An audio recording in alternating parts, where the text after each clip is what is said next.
Estou com a mente em Colossenses, né?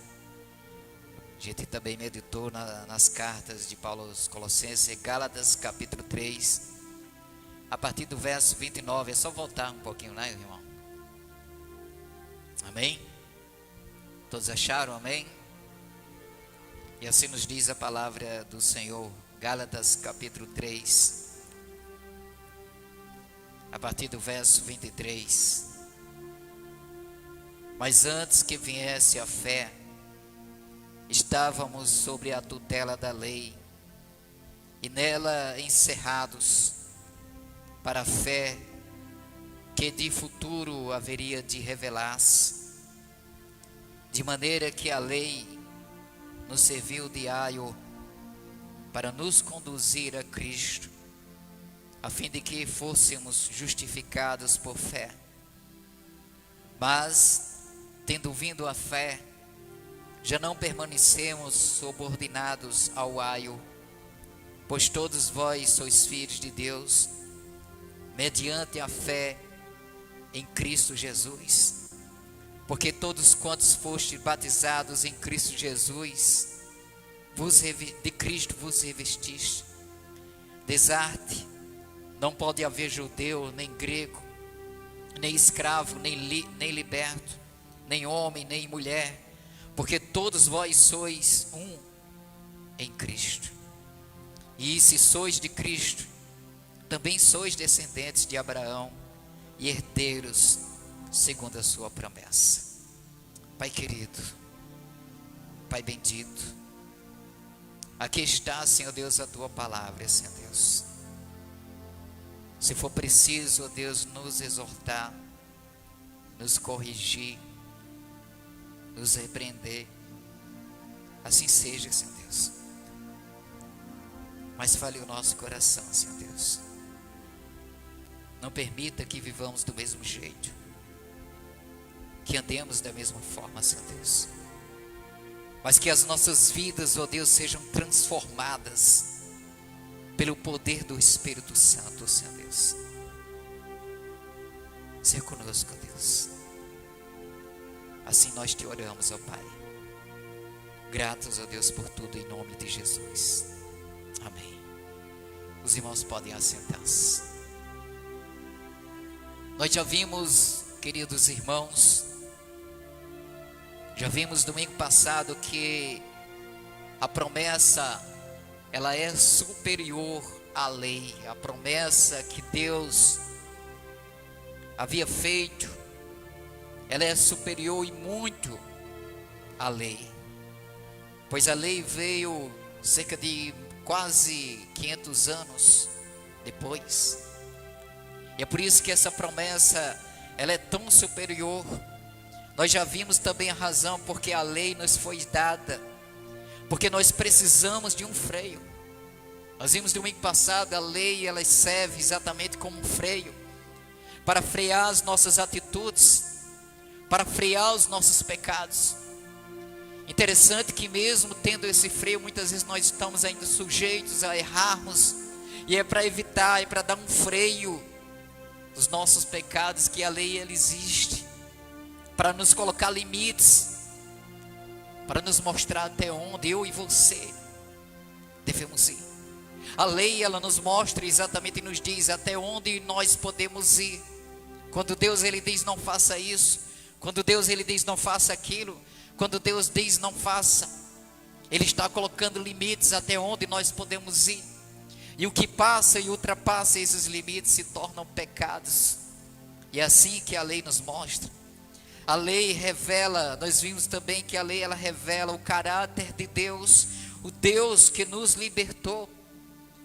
Na lei, em Êxodo capítulo 20, Deus começa se mostrando o seu caráter. Ele diz: eu sou o Senhor teu Deus, que te tirou da terra do Egito, um Deus que nos liberta, um Deus com mão poderosa e braço forte, nos tirou da escravidão do pecado, nos libertando, nos tirando e nos levando a uma terra prometida. Revela o único Deus que deve ser adorado. Nos versículos iniciais de Êxodo capítulo 20 mostra isso. Ele diz: eu sou o Senhor teu Deus, Portanto, não terás outros deuses diante de mim, não os adore, nem façam para si, não imagens de escultura.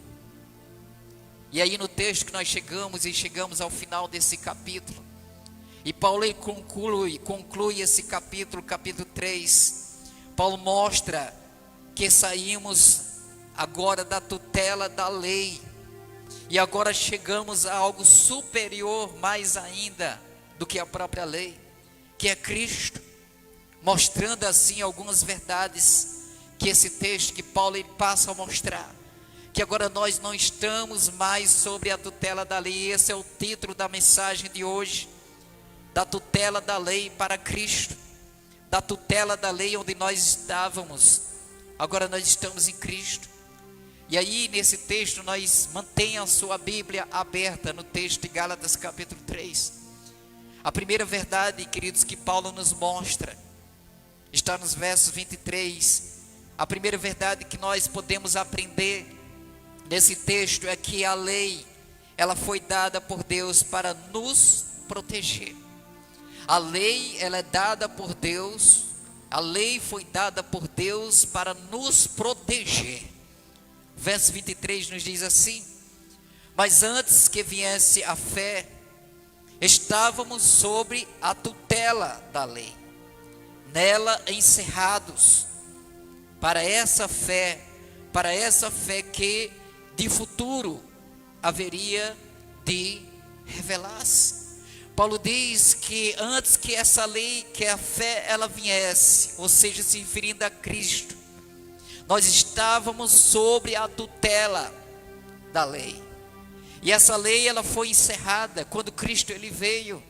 E essa lei, para que a fé futura através de Cristo, que haveria de se revelar, e assim se revelou a cada um de nós, a mim, a você que me acompanha, que me assiste nesse momento. Mas veja, em primeiro lugar, a lei não é uma maldição. A lei, ela não é uma maldição, como alguns dizem. Tem gente que diz, inclusive pessoas que ditas evangélicas, pessoas ditas em determinadas igrejas, que às vezes a lei, ela se torna um tipo de maldição.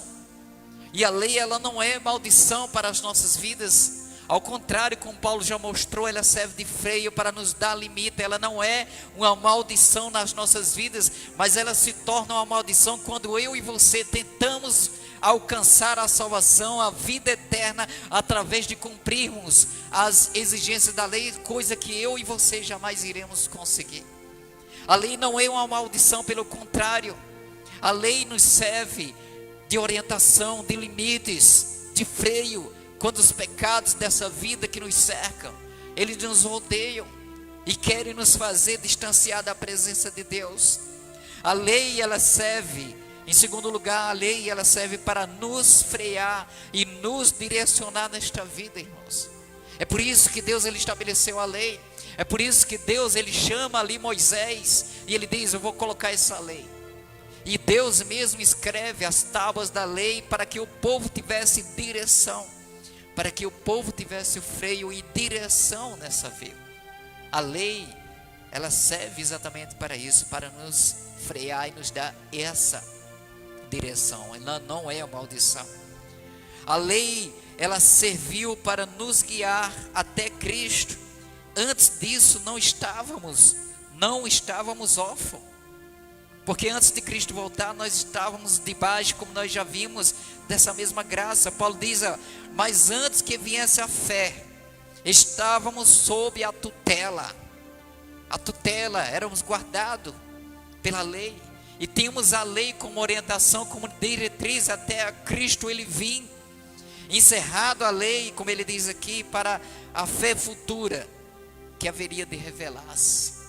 Nós estávamos sobre a tutela dessa lei. A segunda lição que Paulo ele nos ensina é que a lei ela foi dada por Deus para nos ensinar. A lei, veja, em primeiro lugar, nós vimos aqui que a lei foi dada por Deus para nos proteger. E a lei nos protege, e a lei nos guarda. Proteger de quê?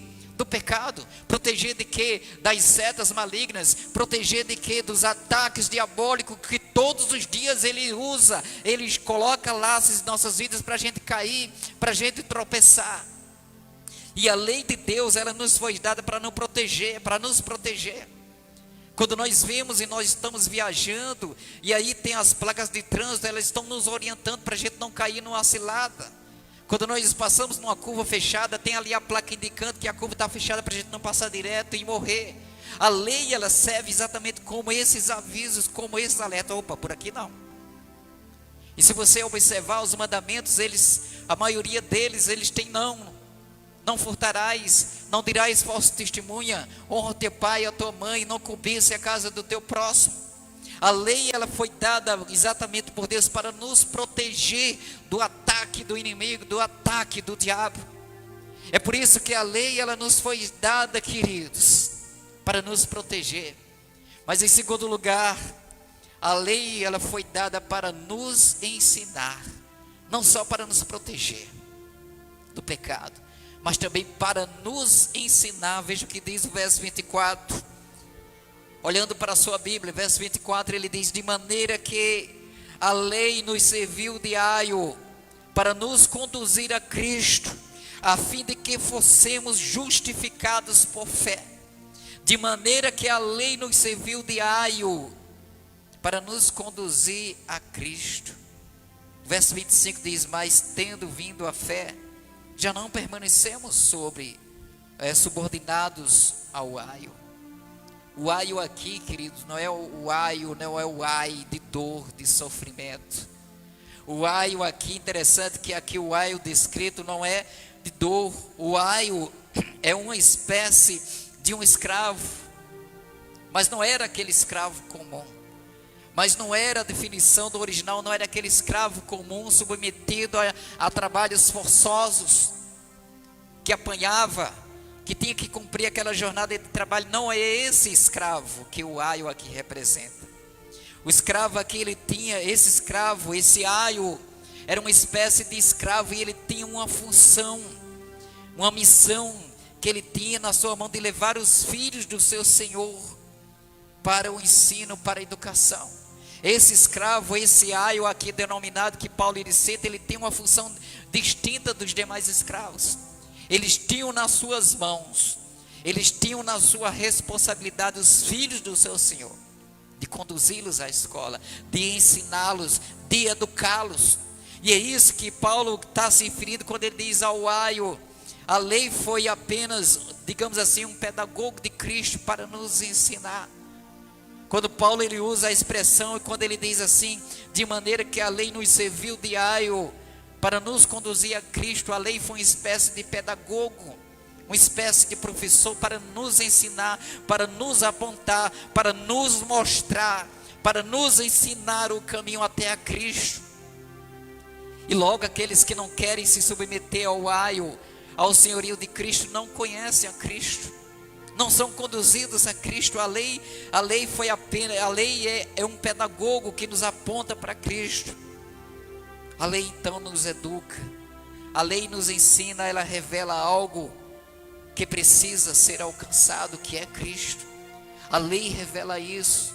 A palavra de Deus, e trazendo isso para a palavra de Deus, ela nos ensina, ela fala a respeito de Cristo, ela ensina que Ele é o caminho, que Ele é a verdade, que Ele é a vida, e que ninguém vai à presença de Deus se não for através de Cristo. A lei nos ensina, a Bíblia nos ensina, a palavra de Deus nos mostra aquilo que é pecado, e aquilo, portanto, que nós devemos evitar, e aquilo, portanto, que nós devemos tirar da nossa vida, e apontando para uma vida consagrada diante de Cristo. Aqueles que querem viver uma vida consagrada, a lei, a palavra, ela aponta para Cristo, nos ensina o caminho para Cristo. E a lei, ela serviu como esse aio, como esse escravo, que ele tinha essa missão nas suas mãos, de educar os filhos do seu Senhor, de ensinar os filhos, de conduzir os filhos do seu Senhor à escola. E assim o aio, a lei também, ela serve como isso, para nos conduzir à presença de Cristo. E isso serve, é claro, irmãos, para os judeus com muito mais razão. Então não há qualquer necessidade de que os gentios observem a lei cerimonial, como alguns até intitulados cristãos insistem em observar. insiste em observar a tutela da lei. Veja o verso 25, Paulo diz assim: mas tendo vindo a fé, ou seja, tendo vindo a Cristo, ele diz que já não há mais necessidade, já não permanecemos mais subordinados ao aio, porque agora nós temos o Filho de Deus. Nós não estamos mais subordinados ao aio, ao escravo, à lei, para aprendermos a respeito de Cristo, porque Ele próprio nos ensina. Interessante que a Bíblia nos diz, né? Crescei, antes crescei. O apóstolo Pedro, ele diz: antes crescei na graça e no conhecimento de Cristo Jesus. E quando essa fé ela vem, quando Cristo ele vem, já não mais permanecemos subordinados ao aio, à lei, porque hoje aprendemos diretamente do próprio Cristo. O próprio Cristo, ele nos ensina, irmãos, a sua bendita e gloriosa palavra. Nos versos 26 ao verso 28, Paulo passa a mostrar a eles os benefícios de estar em Cristo. Depois de mostrar que a lei, ela veio para nos proteger. Depois de mostrar que a lei, ela veio para nos ensinar o caminho até Cristo. E uma vez que Cristo ele veio, não há mais necessidade de estar preso à lei cerimonial de ritos, porque hoje nós temos o próprio Cristo. E aí ele passa a mostrar as vantagens e os benefícios de estarmos em Cristo. Interessante, antes da gente entrar nesses benefícios, há muitos que desprezam estar em Cristo. Como diz o profeta Isaías, né? Nele não há beleza, não há formosura, não havia nada que nos atraísse. A terceira verdade que nós aprendemos é que em Cristo nós estamos seguros. Veja o primeiro benefício: em Cristo nós estamos seguros. E assim como a lei nos protege, e assim como a lei nos ensina, e agora muito mais em Cristo nós estamos seguros. Veja o que diz o verso 26 até o verso 28. Veja o que Paulo ele nos diz, verso 26: pois todos vós sois filhos de Deus, mediante a fé em Cristo. Verso 27, porque todos quantos fostes batizados em Cristo, vos revestiste, de Cristo vos revestiste. Verso 28, desarte, não pode haver judeu, nem grego, nem escravo, nem liberto, nem homem, nem mulher, porque todos vós sois um em Cristo. E o que nós aprendemos? Quais os benefícios que Paulo mostra aqui de estar em Cristo? Quais são os benefícios, meu amado irmão, de estar em Cristo? Veja, o primeiro benefício: porque em Cristo nós nos tornamos filhos de Deus. Através de Cristo nós nos tornamos filhos de Deus. Através de Cristo, eu e você nos tornamos filhos de Deus. E se nós nos tornamos, é porque não éramos. Há um dito popular, há uma crença popular na religião, infelizmente prega isso, que todos são filhos de Deus e que todos vão para o céu. É mentira. É mentira. Todos não são filhos de Deus, e a Bíblia é bem clara com relação a isso, que você aceite ou não. Questione então a Deus. Mas veja, Paulo diz que nós nos tornamos filhos de Deus. Verso 26, ele diz: pois todos vós sois filhos de Deus, mediante a fé em Cristo. E como é que nós nos tornamos filhos de Deus, queridos? Paulo ele diz: mediante a fé em Deus, não através das obras da lei. O primeiro benefício que estar em Cristo nos proporciona é que uma vez que nós estamos em Cristo, nós nos tornamos filhos de Deus. Em João capítulo 1, falando sobre o verbo, falando sobre Cristo, ele disse que ele veio, o versículo 12, veio para os seus, mas os seus não receberam. Mas ele diz: mas a todos quantos, veja, então não é todos, a todos quantos receberam, aleluia, deu-lhes o poder de serem feitos filhos de Deus. Nós nos tornamos filhos de Deus através da fé, através de crer. Mas todos não creem. Até o diabo ele crê. Você sabia que até o diabo ele crê? Crê. Tiago ele fala disso. Você crê isso? Creia. Até os demônios creem e eles estremecem. Sabe por quê? Porque não é um crer verbal. Eu creio em Deus. Eu creio em Jesus Cristo. Eu creio no Espírito Santo. Não é apenas isso, querido. Sinto muito eu lhe dizer. Não é apenas você confessar com os lábios. Não é apenas você dizer que crê com os lábios. Mas esse crer aqui pela fé, através da fé, ele vai bem além. É uma vida de renúncia. É uma vida de tomar a cruz. É uma vida de seguir a Cristo. É uma vida de abandonar o pecado. É uma vida de abandonar esse mundo perdido que jaz no maligno para seguir a Cristo. É isso que significa através da fé. Não é simplesmente dizer que crê. Dizer que crê, todo mundo diz. Dizer que crê, todos vão dizer. Como eu disse, até a gente estava no culto na casa do irmão Edgar, e eu dizia, né, que assim entrar um bêbado aqui caindo de cachaça, e se a gente perguntar para ele, você crê em Deus? Ele vai dizer que crê.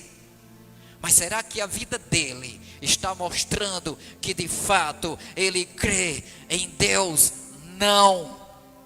Será que a vida dele, se nós perguntarmos, você é filho de Deus, ele vai dizer o quê? Sim, sou, claro. Mas será que a vida dele ele está andando realmente como um filho e filha de Deus? O primeiro benefício é que nos tornamos filhos de Deus. O segundo benefício que Paulo mostra de estarmos em Cristo é porque em Cristo nós fomos batizados. Versículo 27, ele diz assim, parte A: porque todos quantos fostes batizados em Cristo, todos quantos fostes batizados em Cristo. Quando nós começamos a nossa caminhada na fé, nós temos o desejo de nos batizar. Mas é interessante que quando a gente se batiza e a gente passa por a preparação, a gente promete mundos e fundos.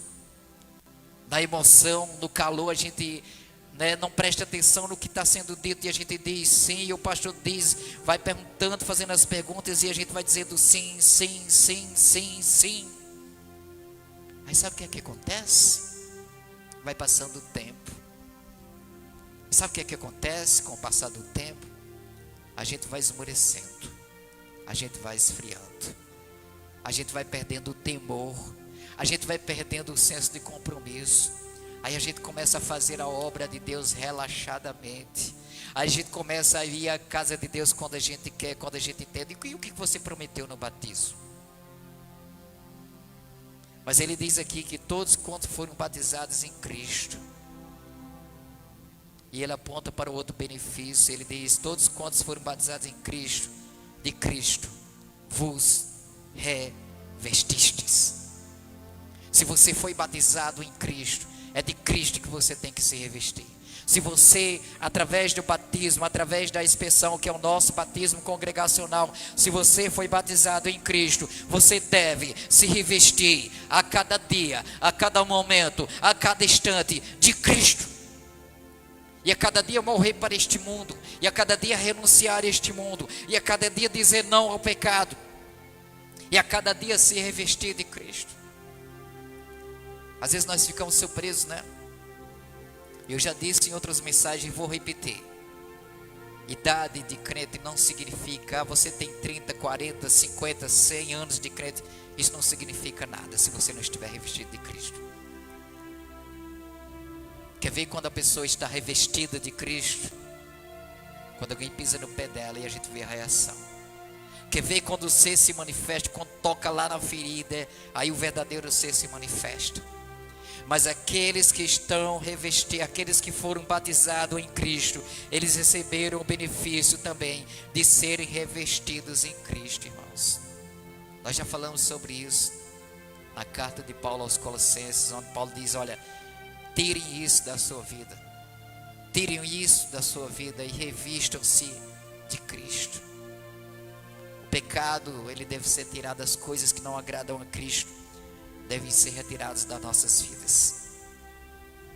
O quarto benefício de estar em Cristo, porque em Cristo não há uma igualdade absoluta. Veja o que ele diz no verso 28. Porque em Cristo há, melhor dizendo, uma igualdade absoluta. Ele diz: desarte, não pode haver judeu, nem grego, nem escravo, nem liberto, nem homem, nem mulher, porque todos vós sois um em Cristo. Você sabe o que é que Paulo está dizendo? No corpo de Cristo não existe maiores e menores. Não existe. Você sabe o que é que Paulo está dizendo aqui? Que muitas vezes, inclusive isso aqui, queridos, tem muita gente que se diz cristão, mas que parece que tem o rei na barriga. Tem muita gente que se diz cristão, mas se pudesse não pisava nem no chão. Tem muita gente que se diz de Cristo, mas que se considera muito importante ao ponto de menosprezar as outras pessoas. Quando nós estamos aqui em Cristo, na igreja católica existe uma diferenciação do clero, que são as autoridades, os padres e os bispos, e os leigos, que são os que estão sentados. Aqui na igreja cristã não existe essa diferença.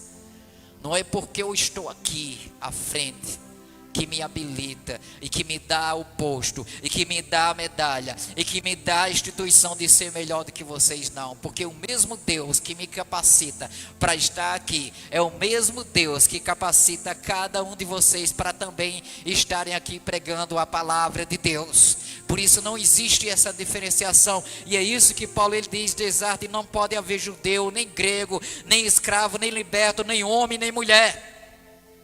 Porque ele diz: porque todos vós sois um em Cristo. Eu acho interessante essa colocação: sois um em Cristo. E às vezes nós cantamos isso. Tem um canto que a gente canta: somos um em Cristo, somos um em Cristo, somos um, somos um. Mas na prática não é isso que a gente vive. Na verdade era para ser assim. Por que então que existem tantas igrejas? Por que então que a gente vive tantas igrejas e pessoas insatisfeitas? Às vezes estão lá na igreja, estão insatisfeitas: não, mas eu quero isso, eu quero aquilo, brigam, fazem confusão, eu saio, eu abro a minha igreja. Ué, nós somos um. Em vez da gente chegar a um consenso, a um acordo, e a gente está ali. Mas sabe por quê? Muitas vezes nós queremos achar melhor. Eu quero ter o título de pastor, eu quero ter o título, e eu mesmo me emposso, eu boto a mão na minha cabeça e me consagro, pego o óleo ungido e derramo na minha cabeça e digo: agora, a partir de agora eu estou me consagrando ao Senhor. Veja por que existem tantas igrejas: porque as pessoas elas dizem que são um em Cristo, mas no entanto eu tenho lá o meu canto. Tem igreja para tudo quanto é gente, tem tudo para as pessoas insatisfeitas, para pessoas pecadoras, para pessoas que cometem pecado, e essas igrejas acolhem essas pessoas em pecado e lhe abraçam o pecado, tratam o pecado como um bichinho de estimação. Mas Paulo diz que todos, porque todos vós, ele diz: não pode haver nem grego, nem judeu, nem escravo, nem liberto, nem homem, nem mulher, porque todos vós sois um em Cristo. Infelizmente há essa diferenciação hoje no povo de Deus. Em vez da gente ser um de fato em Cristo, a gente comungar do mesmo pensamento, da mesma doutrina, da mesma fé, infelizmente não é assim. Infelizmente não é assim. E para a gente concluir, queridos, em quarto lugar, a quinta e última verdade que Paulo nos apresenta nesse texto é que se estamos em Cristo, somos descendência de Abraão e herdeiros com ele. Paulo então ele fecha o seu argumento. Paulo então ele diz: olha, se nós estamos em Cristo, somos descendência de Abraão, e sendo descendência de Abraão somos herdeiros com ele. Veja o que diz o verso 9 para a gente fechar. E ele diz assim: e se sois de Cristo, também sois descendentes de Abraão e herdeiros segundo a promessa. Veja que havia, se você observou e lembrou lá do início, havia uma divergência. Eles se diziam filhos de Abraão, e Paulo passa a contra-argumentar isso. E Paulo conclui esse capítulo, claro que ele vai continuar no capítulo 4. Paulo ele diz: olha, se sois de Cristo, se você está em Cristo, vocês também são descendências de Abraão. E se vocês são descendências de Abraão, vocês são herdeiros, segundo a mesma promessa. E se estamos em Cristo, Cristo nos advoga que nós somos também descendência de Abraão. Mas se não estamos em Cristo, também nós não somos descendentes de Abraão. É isso que Paulo quis dizer a eles. Não adianta apenas eles estarem em Abraão e não estarem em Cristo. Não adianta eles apenas, como os fariseus chamavam e diziam que Abraão era pai deles, mas eles não estavam em Cristo, mas eles negavam a Cristo. Eles diziam uma coisa e viviam outra, e como muita gente que a gente conhece, às vezes dizem uma coisa, mas vivem outra. Tem muita gente às vezes que diz que é de Deus, mas vive uma outra realidade. Tem muita gente que se diz cristã, mas vive uma outra realidade. Não condiz com a sua vida em Cristo. E Paulo ele fecha brilhantemente, ele diz: se sois de Cristo, se você é de Cristo, ô meu irmãozinho, ô os judaizantes, venham cá, se vocês são de Cristo, queridos, também vocês são descendentes de Abraão. E se vocês são descendentes de Abraão, vocês também são herdeiros. Agora, se vocês não estão em Cristo, vocês nem são descendência de Abraão, nem tampouco vocês são herdeiros dessa promessa. E ponto. E acabou. A palavra de Deus ela é bem direta, querido, ela é bem objetiva, é assim, sim, não, não. Ou você é de Cristo, ou você não é de Cristo. Ou você é de Cristo e você é herdeiro dessa promessa, ou você não é de Cristo e portanto você não herdará esta promessa. Que promessa, Luciano? A vida eterna, a nova Jerusalém, que Cristo ele veio nos proporcionar. Concluindo, queridos, Cristo é o descendente que a lei apontava. Se a lei nos foi dada como freio, para nos ensinar, nos orientar nesta vida, nós temos todos esses benefícios também de estar em Cristo. A lei, querido, a lei não é o ponto de salvação, mas ela aponta para o caminho que nós devemos andar, para estarmos em Cristo.